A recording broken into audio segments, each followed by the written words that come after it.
がとうございます。2曲目、青い鳥。最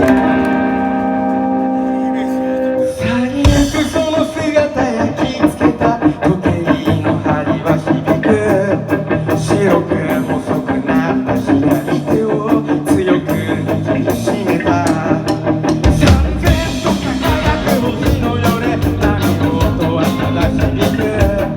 月の光に誘われるよ、また一つ消えた。小さな手を取り歩いた海沿いの帰り道、全てが色味を増して溢れてゆく。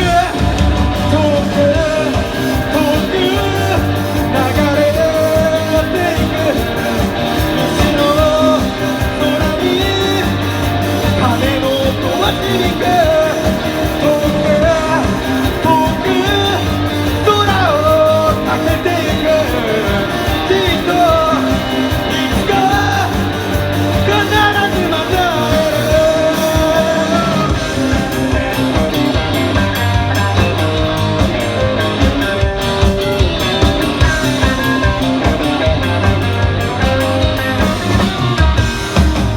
鮮やかに染められた空に誰の声は響く。朝露に濡れた窓の向こう、日々は流れてく。小さな手を取り歩いた海沿いの帰り道、全てが色味を増して溢れてゆく。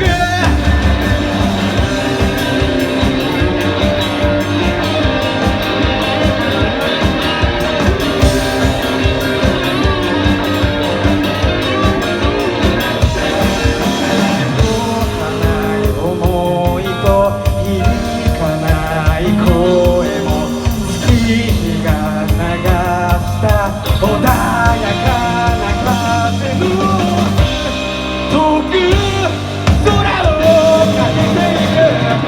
きっといつか必ずまた会える。遠く遠く流れていく。西の空に羽の音は響く。青い鳥は行く。